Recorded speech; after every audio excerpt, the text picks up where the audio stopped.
नवमी कक्षा संयुक्त संस्कृतम आनंदः। विद्यार्थी मित्रांनो, आज आपण किम कृत्वा म्हणजेच काय करून या संबंधीची आपण माहिती घेणार आहोत। सुरुवातीला आपल्याला या ठिकाणी 3 चित्र दर्शवण्यात आलेली आहेत। पहिल्या चित्रामध्ये आपणास मुलगा म्हणजे बालकः हा दिसतोय। दुसरी कृती पुस्तक वाचतो म्हणजे पुस्तकम पठती आणि तिसरी कृती म्हणजेच शाळेत जात आहे म्हणजे पाठशालाम गच्छति च। आता या 3 कृतींना आपण एकत्र करून जर विचार केला तर कृत्वा म्हणजेच करून असे आपण रचना जोडणार आहोत। पहिलं वाक्य बघा, बालकः पुस्तकम पठित्वा पाठशालाम गच्छति। अशा प्रकारे आपण एक कृती पूर्ण करणार आहोत। पहिल्या वाक्यात पठती आणि गच्छति ही 2 क्रियापदे आलेली आहेत। पठतीमध्ये आपण त्वा हे प्रत्यय जर आपण जोडलं तर त्याला पठित्वा हे रूप तयार होते। गच्छतीमध्ये गमगच्छ हा धातू आहे आणि ते पूर्ण करण्यासाठी आपण गच्छतीच ठेवणार आहोत। शेवटचा च हा निघून जाणार आहे। दुसरं 3 चित्र आपल्याला पुन्हा पाहायला मिळत आहेत। यामध्ये बघा, यात पहिल्या चित्रात माता म्हणजेच आई, महिला अशा दिसत आहेत। दुसरी कृती पाकम करोती म्हणजेच स्वयंपाक करते आणि तिसरी कृती आहे भोजनम परिवेशयती च आणि जेवण वाढते। आता या ठिकाणी सुद्धा 2 क्रियापदे आपल्याला पाहायला मिळतात, करोती आणि परिवेशयती। च हे अव्यय आहे, या ठिकाणी च चा आपण वापर करणार नाही आहोत पुढे। तर कृत्वा म्हणजे त्वा प्रत्यय जोडताना करोतीसाठी आपण कृत्वा हे क्रियापद तयार करणार आहोत, त्याला आपण धातू साधित विशेषण म्हणतो। आणि परिवेशयती हे शेवटचं क्रियापद जसेच्या तसेच आपण ठेवणार आणि अर्थ होणार आई स्वयंपाक करून जेवण वाढते।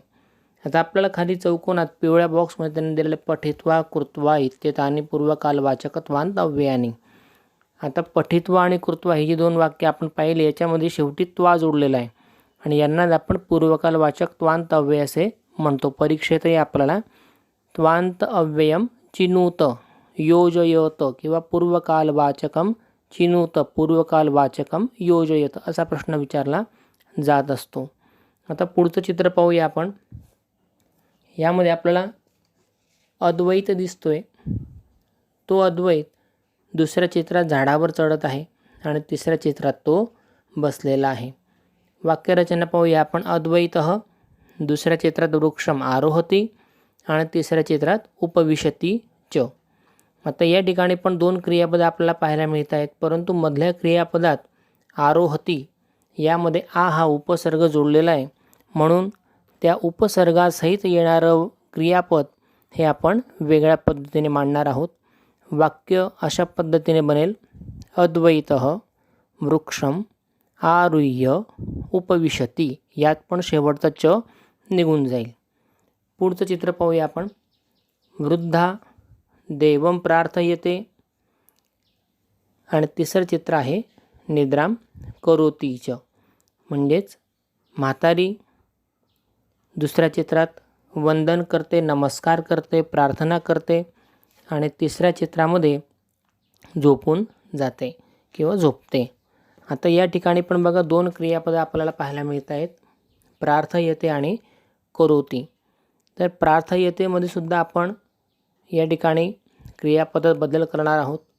प्रार्थयतेमध्ये प्र अधिक अर्थ अशी रचनेने तयार झालेलं क्रियापद आहे, याला आपण प्रार्थ्य असं रूप तयार करणार आहोत। प्र हा उपसर्ग आहे आणि करोती च हे आपण करोती असंच ठेवणार आणि च निघून जाणार आहे।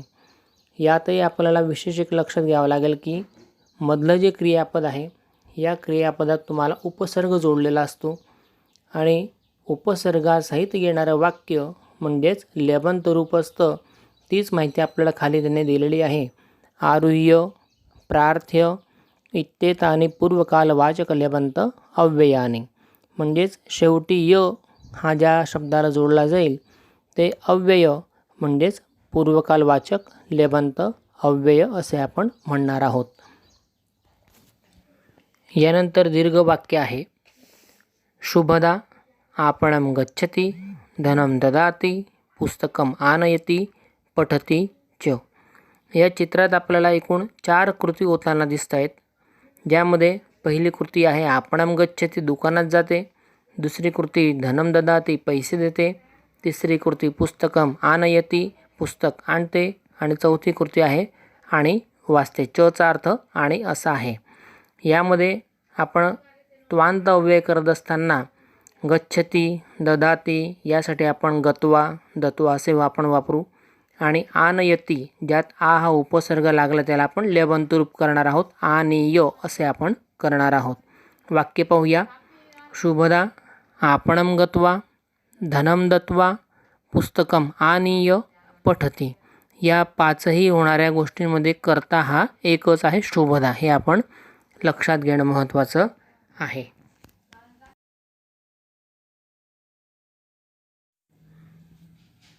परीक्षेत आपणास पूर्वकालवाचक, योजयत, चिनुत अशा 2 प्रकारच्या सूचनांनी प्रश्न विचारला जातो. पूर्वकालवाचक योजयतमध्ये आपण त्वांत, लेबंत यांचा वापर करणार आहोत. आणि पूर्वकालवाचकम चिनुत म्हणजे एखादा पॅरेग्राफ असेल, या पॅरेग्राफमधून आपल्याला 2 शब्द किंवा जे आलेले शब्द असेल ते ओळखण्यासाठी मदत करायची आहे. त्वांत ओळखण्यासाठी आपण क्रियापदाच्या शेवटी त्वा हे लागणं आवश्यक आहे. आणि लेबंतसाठी क्रियापदाच्या शेवटी य हे असणं गरजेचे आहे. म्हणजेच पूर्वकालवाचक अव्यय. सूचना आहे वाक्याने निरीक्षण भेदम अवगच्छत. वाक्यांचं निरीक्षण करा आणि फरक ओळखा. आता 2 प्रकारचे गट या ठिकाणी करून दिलेले आहेत. दोन्ही ठिकाणी आपल्याला धातूंचा वापर क्रियापदांसाठी केलेला दिसतोय. पहिलं वाक्य पाहूया आपण. वाक्य सारखीच आहेत. साधवः फलानि दत्वा निर्गच्छन्ति. दुसऱ्या गटामध्ये आहे साधवः फलानि प्रदाय निर्गच्छन्ति. दोघांचे अर्थ पाहूया आपण. सज्जन फळे देऊन बाहेर जातात आणि सज्जन फळे देऊन बाहेर जातात. अर्थ एकच आहे. याचप्रमाणे पुढील वाक्यांचे अर्थ आपण समजून घेऊ शकतो, ज्यामध्ये दुसऱ्या वाक्यात नत्वा हे त्वांतव्य आहे. त्याच ठिकाणी नम धातूचं प्रणम्य हे लेबंतरूप केलेलं आहे. तिसऱ्या वाक्यात तड पासून ताडयित्वा हे त्वांतव्य आहे.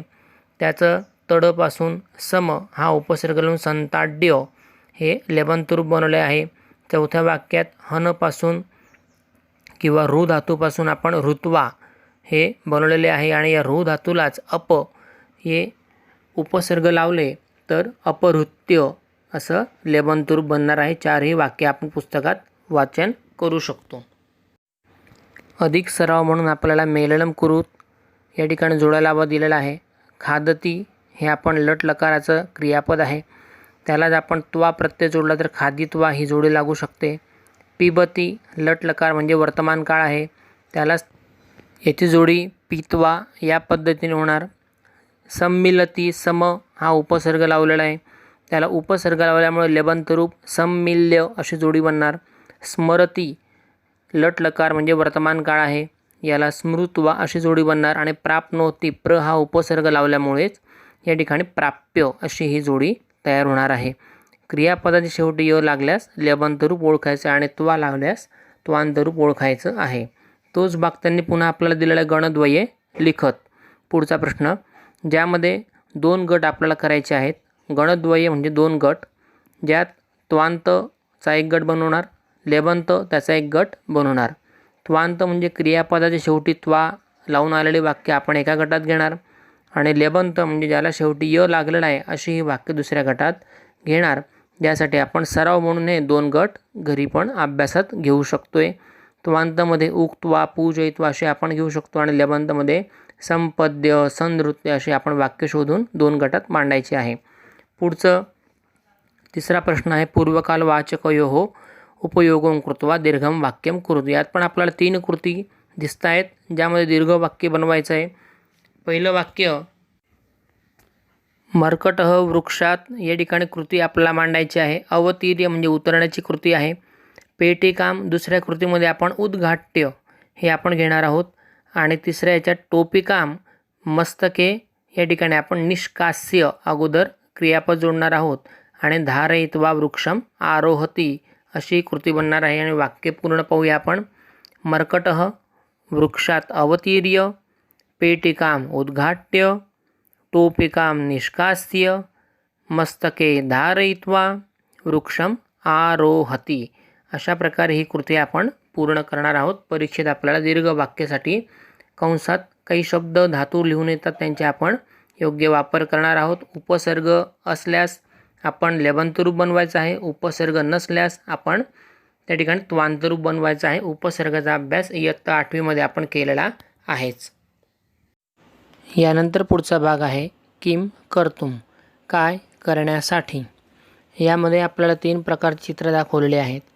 पहिल्या चित्रात युवकः दिसतोय, दुसऱ्या चित्रात चित्रपटगृहं गच्छति आणि तिसऱ्या चित्रात चित्रपटं पश्यति च. खाली आपल्याला सूचना केलेल्या आहेत. युवकः किमर्थं चित्रपटगृहं गच्छति. युवक कशासाठी चित्रपटगृहात जातो. इथे आपल्याला उत्तरही त्यांनी शोधून दिलेलं आहे. युवकः चित्रपटं द्रष्टुम चित्रपटगृहं गच्छति. युवक चित्रपट पाहण्यासाठी चित्रपटगृहात जातो. पुढील 3 चित्र आपल्याला दिसत आहेत पुन्हा. त्यामध्ये बालकाः, 2पेक्षा जास्त आहेत म्हणून बहुवचन आहे. बालकाः. दुसऱ्या याच्यात गृहं आगच्छन् आणि तिसऱ्या चित्रात जलं च अपिबन. खाली आपल्याला माहिती दिलेली बालकाः किमर्थं गृहं आगच्छन्. मुलं कशासाठी घरी येत आहेत. बालकाः जलं पातुं गृहं आगच्छन्. मुलं पाणी पिण्यासाठी घरी आली होती किंवा पाणी प्यायली. पुढे आपल्याला काही उदाहरणं दिलेली आहेत. छात्रौ पुस्तकालयं गच्छताम् आणि प्रश्न केला किमर्थं. छात्रौ पठितुं पुस्तकालयं गच्छताम्. विद्यार्थी पुस्तकालय म्हणजेच वाचनालय लायब्ररीमध्ये जातात. किमर्थं कशासाठी. मुलं पठितुं वाचन करण्यासाठी पुस्तकालयं गच्छताम् वाचनालयात जातात. मेघा फेनकं स्वीकरोति. मेघा साबण घेते. फेनकं म्हणजे साबण. किमर्थं कशासाठी. मेघा वस्त्राणि प्रक्षालयितुं फेनकं स्वीकरोति. मेघा कपडे धुण्यासाठी साबण घेते. आता आपल्याला पुढे माहिती दिलेली त्यांनी द्रष्टुम पातुम पठितुम प्रक्षालयितुम इत्येतानि हेत्वर्थक तुमंत अव्ययाने. या ठिकाणी जी नावं आलेली सगळी काय आहेत. हेत्वर्थक तुमंत अव्यय आहेत. शेवटी तुम आल्यास ती तुमंत अव्यय आपण लक्षात धरावीत. पुढचा भाग आहे पठत अवगच्छत च. वाचा आणि समजून घ्या. पहिलं उदाहरण आहे शुनकाः खादितुम् इच्छन्ति. अहं वक्तुम् ऐच्छम्. भारवाहकः भारं वोढुं शक्नोति. पहिलं उदाहरण आहे शुनकाः खादितुम् इच्छन्ति. कुत्रे खाण्यासाठी इच्छा करतात. अहं वक्तुम् ऐच्छम्. मला बोलण्याची इच्छा होती. भारवाहकः भारं वोढुं शक्नोति. हमाल बोजा वाहू शकतो. ताः नार्यः रुचिरं पक्तुं शक्नुवन्ति. त्या बायका सुंदर स्वयंपाक करू शकतात. जनाः भोजनं कर्तुम् आरभन्त. लोकांनी जेवण करण्यास खाण्यास सुरुवात केली. आता या ठिकाणी जे आपल्याला ठळक गुलाबी रंगातली नावं आहे ही सर्व तुमंत अव्यय आहेत. खादितुम वक्तुम वोढुम बक्तुम कर्तुम. शेवटी तुम आल्यास आपण हेतुर्थक तुमंत अव्यय समजावी. संभाषापत्रमध्ये आपल्याला उदाहरणं दिलेली आहेत. चतुर्थ पदम लिखत. अगोदरचा जसं शब्द असेल तसा आपण शब्द बनवण्याचा प्रयत्न करायचा आहे. त्रयी त्रातुम. गई गातुम. मिल मेलितुम. लिख लेखितुम. पूज पूजयितुम. कथ कथयितुम. याप्रमाणे आपण इतर 3 उदाहरणांचे सराव करू शकतो. पुढील उदाहरण आपण घरी सरावासाठी घेऊ शकतो. पुढचा प्रश्न होता धातोः हेत्वर्थक अव्ययम प्रयोज्य वाक्यम पुनर्लिखत. धातूंचे हेत्वर्थक अव्यय यांचा वापर करून वाक्य पुन्हा लिहा. वाक्य आपण लिहिलेली आहेत, फक्त कंसातले शब्द आपण समजून घेऊ. खादपासून तुम लावल्यावर खादितुम. पा पिबपासून पातुम. लभपासून लब्धुम. हनपासून हंतुम. क्रूपासून कर्तुम. लिखपासून लेखितुम याप्रमाणे आपण अनेक उदाहरणांचा सराव करू शकतो. किम कृत्वा, किम कर्तुम यांच्यातली येणारी अनेक उदाहरणं आपण त्वांत, लेबंत, तुमंत ही अनेक पाठांमधून आपण समजून घेऊ शकतो. धन्यवाद.